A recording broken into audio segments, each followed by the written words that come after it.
আসসালামু আলাইকুম। আশা করি আপনারা সবাই ভালো আছেন।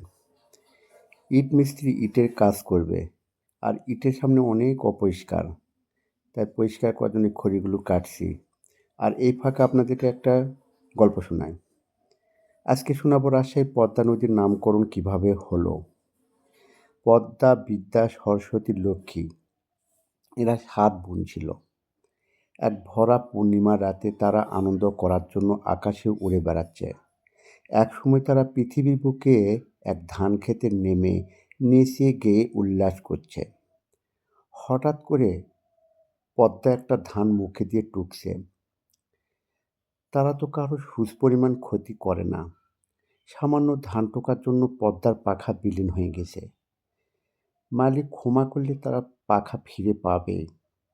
ক্ষমা চাওয়ার পরামর্শ দিয়ে বাকি ৬ বোন উড়ে চলে গেল। সকালবেলা পদ্মা মানুষের রূপ নিয়ে খোঁজ করতে করতে মালিকের কাছে এসে বলছে, আমি আপনার একটা ক্ষতি করেছি, আপনি আমাকে ক্ষমা করে দিন। মালিক মণ্ডল সাহেব বলছে, কি ক্ষতি করেছে বলো।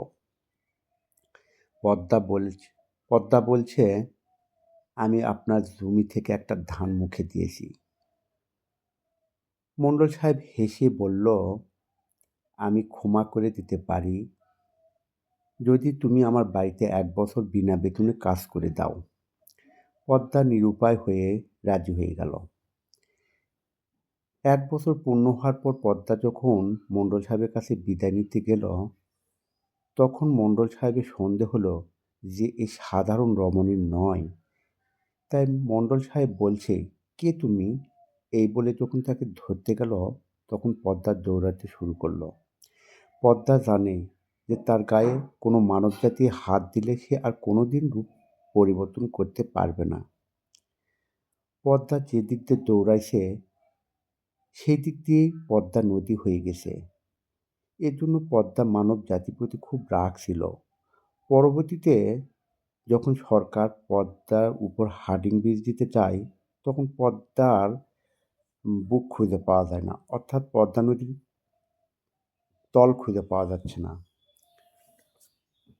পদ্মা নদী স্বপ্ন দেখায় তার বুক আছে পাবনার পাখিতে, সেখানে ব্রিজ দিতে পারবে। তবে শর্ত একটা, আমাকে ১০১টা মানুষের মাথা দিতে হবে। মানুষের মাথা সংগ্রহ করার জন্য একসময় ছেলেধরাও নেমেছিল। সেই থেকে পদ্মা গেছে নদীর মধ্যে, বিদ্যা গেছে বইয়ের মধ্যে, লক্ষ্মী গেছে চালের মধ্যে, আর সরস্বতী গেছে রাজহাঁসের মধ্যে। আর বাকি ৩ বোনের নাম কি এবং তারা কার মধ্যে লুকিয়ে আছে সেটা জানার আগ্রহ থাকলে আমাকে কমেন্ট করবেন। এই গল্প আমি আমার এক দাদির কাছে শুনেছি। আমি দাদিকে জিজ্ঞাসা করেছি, দাদি তুমি এই গল্প কোথায় পেলে? দাদি বলল সে তার দাদির কাছে এই গল্প শুনেছে। আমি তাকে আবার বললাম, দাদি তোমার দাদি এই গল্প কোথায় পেয়েছে? উত্তরে দাদি বলল, তার দাদি এই গল্পটি ঠাকুরমার ঝুলি থেকে নিয়েছে। বন্ধুরা, এই গল্পটি কেমন লাগলো কমেন্টে জানাবেন। এরকম আরও অনেক সুন্দর সুন্দর গল্প শুনতে চাইলে আমাকে কমেন্ট করবেন, খুব ভালো লাগবে। আমি অনেক গল্প আপনাদেরকে শোনাতে পারবো। আজকে এ পর্যন্তই। আপনারা সবাই ভালো থাকবেন, আমার জন্য দোয়া করবেন। আল্লাহ হাফেজ।